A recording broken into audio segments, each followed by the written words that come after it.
10 awkward dog behaviors explained. Dogs are not as mystical as cats, but they still exhibit strange habits that can perplex both experienced and new dog owners. Have you been wondering why they chase their tails, dig holes in the yard, or run in circles before settling down? Then you're in the right place. Let's dig in. Number 10. Tail chasing. Our furry friends' playful activities never fail to fascinate us. One of the most well-known canine routines involves a dog spinning in tight circles to chase its own tail. It's amusing, but why exactly does it happen? Dogs that are left alone for long periods can become stressed. Some dogs become tired of sitting on the couch and looking at four walls. Even outside, dogs become bored with the bit of stimulation they receive in their own backyards. So how do dogs entertain themselves or expend all that pent-up energy? They chase their tails, offering both physical exercise and enjoyment. Tail chasing is a simple solution for dogs who do not get enough physical activity daily. It will stop if you involve your dogs in more vigorous exercise, such as throwing a ball or going for a walk. After all, any dog would prefer chasing a ball over chasing itself. Owners can provide challenging food puzzles that need time and cognitive capacity to complete for dogs who are just bored. Number 9. Sniffing other dogs' butts. There isn't a delicate way to put it. This specific issue is as sensitive as a dog's sense of smell. To understand why dogs sniff rear ends, it is necessary first to understand their sense of smell and communication methods. Many pet owners are perplexed as to why dogs smell this particular area of the anatomy. Why the rear end? Why not the ears or the feet? The explanation is anatomical. Two small sacs inside the rectum called anal glands discharge a foul-smelling fluid into the rectum through a pair of small holes. The glands are naturally emptied when the rectal sphincter muscles engage during a bowel motion. Pet owners are clueless about this happening because the smell of the anal glands is covered by the odor of the dog's feces. However, dogs can actually tell the difference, and it is their way to sense their companion dogs. So when they do that, they're simply identifying their friend. No need to worry. Number 8. Digging holes in the yard. Digging brings so much joy to so many dogs. Is your dog digging holes in your yard? Is it possible that gophers had a wild party in your garden? Digging is a typical habit in dogs, and several dog owners have suffered the consequences. It might be difficult to avoid and at times deadly if your dog digs under the fence and escapes the yard. Understanding why your dog digs will help you better prepare to deal with this issue. Dogs do this for various reasons, but the basis of the action can be traced back to the dog's wolf ancestors. Digging is part of the canine culture, just like barking or sniffing. In fact, several breeds were chosen to be hunting animals because of their instinctive ability to dig burrows underground. Number 7. Humps you, objects, or other dogs. The bad behavior that is most likely to turn an owner's face beet red is humping. When your dog gets that sparkle in its eye and climbs its friend, it's tempting to shout or drag the dog away. Owners of hyperactive hump-happy dogs, on the other hand, can start to interpret why their dog is humping and how to redirect to stop the behavior effectively. First and foremost, the good news. Humping is a relatively common practice. You are not alone in owning a dog that enjoys humpbacks. And, contrary to popular belief, it is not always sexually driven. Humping can occasionally be an indication of a medical condition.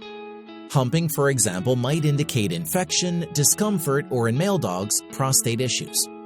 It is also true that humping can be a sexual pleasure-seeking action in some situations.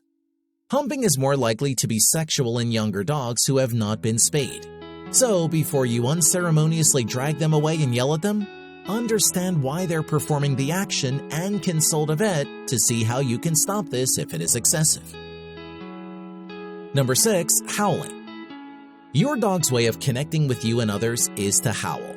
They scream to attract attention, contact other canines, and make their presence known. Howling is a natural tendency that an underlying condition might provoke. Some dogs howl in response to high-pitched noises such as emergency sirens.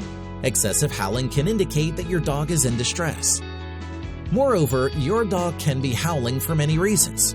Separation anxiety might manifest as howling. While you're out or at work, your neighbors can protest about excessive howling. If your dog is left alone or separated from its owner, it can pace endlessly, exhibit destructive behavior, dirty the house, or suffer from anxiety.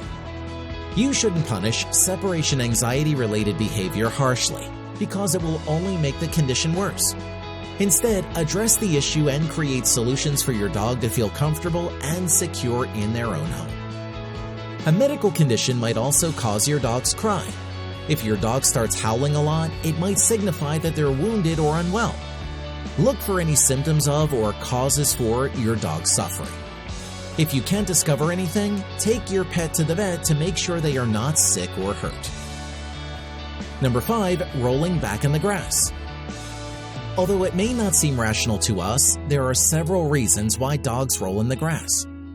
Dogs started out as hunters, and rolling in the grass might be a legacy of their activity.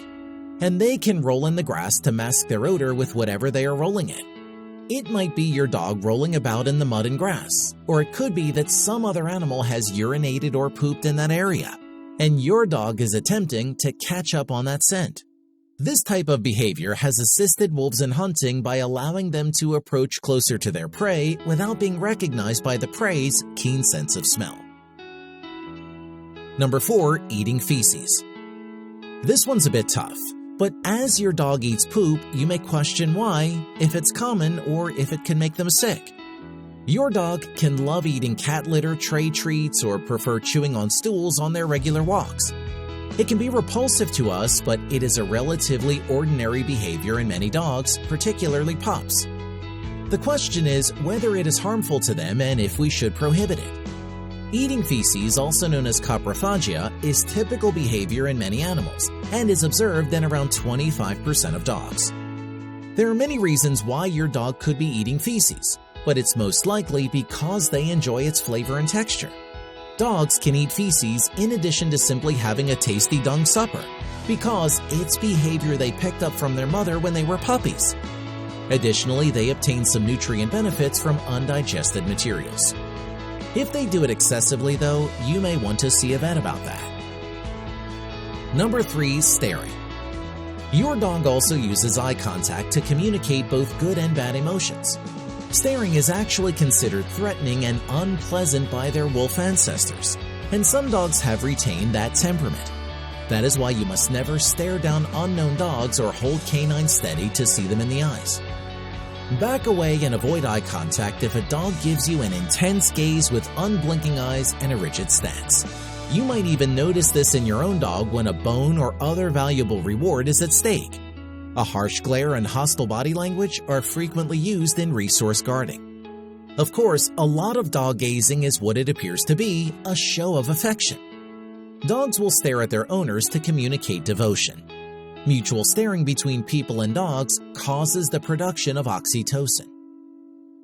Number 2. Thrashes Toys. The basic aspect of canine temperament is that canines have an emotional desire that greatly outstrips their physical capacity to satisfy it. This has several behavioral consequences. Most dogs thrash their toys only while playing, but they also shake their toys to show aggressiveness. It's not terrible if the dog is jumping about in a fun way or lowering its upper body while it shakes. However, if the dog is gently leaping up, lifting its head, or shaking an object over you or a tiny animal, the behavior can be hostile. Number 1. Walks in circles before lying down. So, dogs have this little pre-bedtime routine from their forefathers, but what is its function? This circling practice, it turns out, is geared towards survival. Spinning in circles before lying is an act of self-preservation, as the dog can intuitively understand that it has to position itself in a specific way to resist an attack in the wild.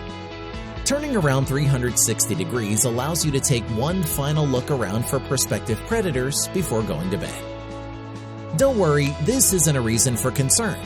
Unlike its wild forefathers, your furry friend is probably not afraid of being attacked. Even though your dog is safe and secure in your house, dogs have kept the protective tendency passed down from their wolf ancestors. Circling before they lie down has now become a habit. Which of these have you noticed in your dog? Tell us in the comments below.